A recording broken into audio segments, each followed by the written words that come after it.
Bueno, les decía antes del corte que íbamos a conversar de un tema que seguramente les va a interesar porque ha estado en el foco de la noticia esta desgraciada situación del intento de asesinato a la vicepresidenta, ¿no? Pero más allá de todo lo que ha sucedido después con las investigaciones, con quiénes son los que estaban intentando este hecho, la idea es que preguntarle a alguien que conoce profundamente de análisis político y de constitucional, preguntarle cómo afecta esto nuestra realidad política e institucional y además como una especie de subítem que el gobierno, al menos en lo discursivo, ha hablado de un diálogo. Entonces, le vamos a preguntar a Pablo Riveri, que es un doctor en Derecho, especialista en Derecho Constitucional, conocedor de Derecho Político, le vamos a preguntar ese punto, es decir, cómo nos afecta, si es factible un diálogo. Pero por supuesto, antes de eso, te agradecemos, Pablo, en nombre mío y de Ricardo, que te hayas llegado al programa. Bueno, es un placer compartir siempre el programa contigo y obviamente saludos a Ricardo. Muy contento de estar acá. ¿Quieres que haga algunas... Bueno, la cuestión es así, ¿cómo ves vos esta complicada realidad que tenemos en lo político? Y parece que se ha profundizado, vos me dirás si estoy en lo cierto, se ha profundizado este espíritu confrontativo después del incidente del intento o del atentado frustrado, afortunadamente, contra la vicepresidenta. Yo creo que eso es un detalle que los datos demoscópicos están mostrando, y yo creo que eso es lamentable, que entre los grupos que divisivamente acompañan a la presidenta y en general quienes son oposición por esto de la famosa grieta, un hecho de tamaña envergadura no ha modificado las emociones básicas que debieran, en una democracia más madura, con condiciones, yo diría, de prudencia política, haber disparado, haber inaugurado lo que también planteabas muy bien en la presentación del tema, alguna suerte de puente de diálogo institucional político, lo que desde mi punto de vista es lamentable. Obviamente que aquí hay distintas aristas, esto se lo puede analizar en términos, como decía recién, más bien politológicos, descriptivos, sobre cómo está conformada actualmente la estructura mental, en alguna medida moldeada también por los medios de comunicación. Y hago una crítica, hago una nota a pie. Si no hubiere un resguardo para la libertad de prensa, muchas de las noticias que aparecieron como falsas, o muchas ideas que plantearon la idea del autocomplot, por ejemplo, podría haber minado la confianza de muchas personas respecto a la seriedad de las investigaciones que están tornando ahora un hecho, yo creo, realmente preocupante. En consecuencia, hay algunos autores que hoy hablan de echo chambers, esta idea de que las personas tienden a informarse en dominios amigables, es decir, endogámicamente tienden a reproducir esas emociones, y obviamente eso conspira con la capacidad de comprender, y eso es fundamental en política, cuáles son los verdaderos desafíos que tenemos. Yo creo que la potencialidad de un magnicidio, y lo dice alguien que, bueno, tú conoces, yo no tengo ninguna simpatía por el actual gobierno, pero sí no dudo en caraturar esto como un potencial magnicidio, hubiera tenido efectos catastróficos para uno de los hitos, creo, de uno de los pocos elementos que mueven esperanza en el país, que es el proceso continuo de democratización, aunque sea formal, inaugurado obviamente a partir de 1983. En consecuencia, yo por ahí pensaba, cuando veía algunas de estas reacciones, una sitcom, una comedia de esas de televisión que a mí me gusta mucho, que se llama Seinfeld, donde una vez, me acuerdo, hube de ver un capítulo donde había un personaje que por cualquier nimiedad se largaba a llorar y reaccionaba como una tragedia, y cuando le dicen que muere un familiar, lo toma de una manera absolutamente despreocupada. Yo creo que en la Argentina tal vez existe en grandes sectores de la población, por factores que escapan a mi conocimiento, una banalidad, o está cundiendo la banalidad en la forma de aprender, con H en el medio, de comprender la seriedad de los problemas y los desafíos que tenemos. Te hago una pregunta. Mencionabas que en realidad los distintos grupos que están, digamos, que confrontan tanto en Argentina, parecen no haber modificado ese comportamiento, antes bien parece que se hubiera profundizado.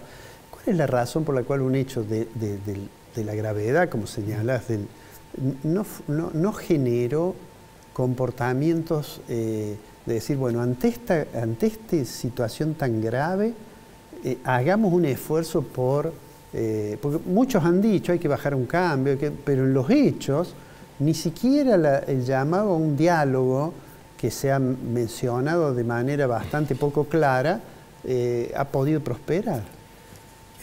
Creo que esa es la pregunta.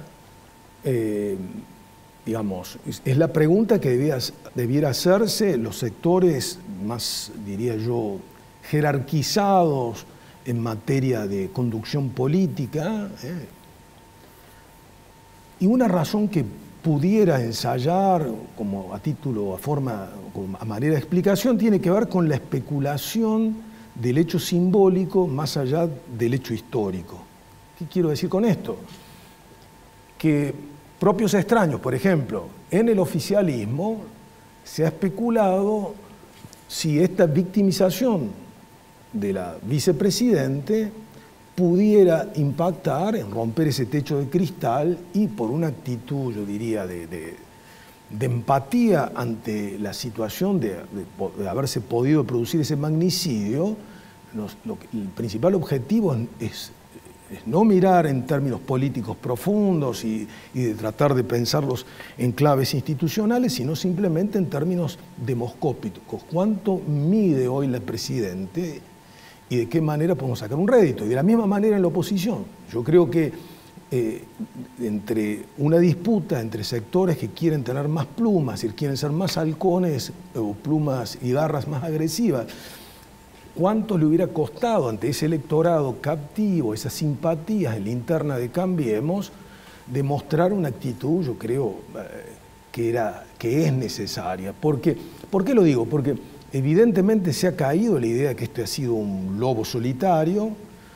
Es posible que en un país donde todo está tan deteriorado, donde la política ha perdido ese pulso idealista que alguna vez quiso enarbolar, y esto lo digo también con ironía, la llamada juventud maravillosa, que en alguna medida sigue cautivando a sectores del oficialismo, es cierto que este grupo, Revolución Federal o la opinión pública, que se muestra contestes en abrazar la idea de que hay que expulsar la casta política, muy pobre en términos de propuestas y yo diría de formación política, ideológica.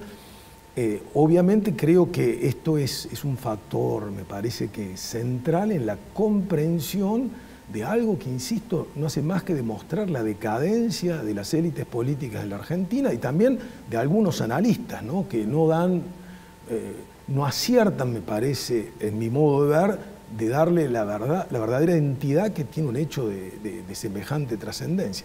Imagínense si esa bala hubiera salido. Piensen, Argentina a lo mejor todavía estaría con humo, no por los incendios en la sierra, sino por la reacción que eso podría haber provocado. Y obviamente que eso también es una nota, yo diría, interesante, que puede ser pertinente en el análisis. Una gran pensadora que es Hannah Arendt siempre planteaba que la idea de la violencia es profundamente antipolítica y está en contra porque está en contra del poder. Es decir, ella llamaba a hacer un análisis, cierta digresión analítica en los términos poder, autoridad y violencia. Es decir, la violencia destruye la política, es quien han utilizado la violencia como manera de dominación, precisamente destruyen la política no solamente por el tema de la imposibilidad de llegar a acuerdos, sino porque el disenso político, la política necesita como combustible también la discrepancia, supone desterrar la violencia. Y creo que esa es también una lección que debiéramos entender. Te hago la última. Sí. ¿Tenés una mirada optimista desde el punto de vista político, institucional para la Argentina en los próximos años? ¿O tenés, digamos, un escepticismo realista? Mira, la idea siempre me parece que es interesante remarcar. La idea del optimismo, el pesimismo, tiene que ver con cierta subjetividad. Y obviamente eso tiene que ver con el pronóstico, ¿no? Tiendo a ser pesimista porque en base a experiencia, pensemos en un agente económico, ¿no? En la Argentina, en esta situación de estabilidad. Bueno, cada vez que uno, cuando se quemó con leche, cada vez que uno ve una vaca y llora, ¿no? Entonces uno ya empieza a desconfiar de vuelta de un crack bancario, empieza a rememorar ese déjà vu de situaciones traumáticas.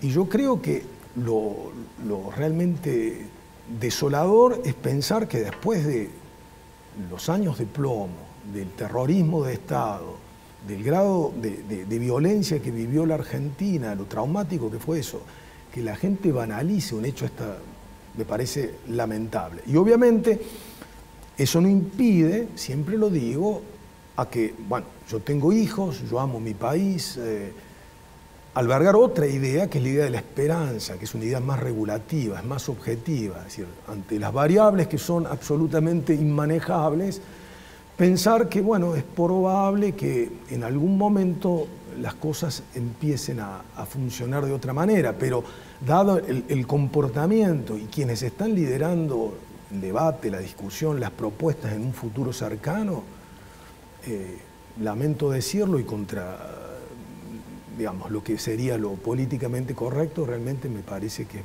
bastante poco probable, por lo menos en el futuro cercano. Ojalá que me equivoque.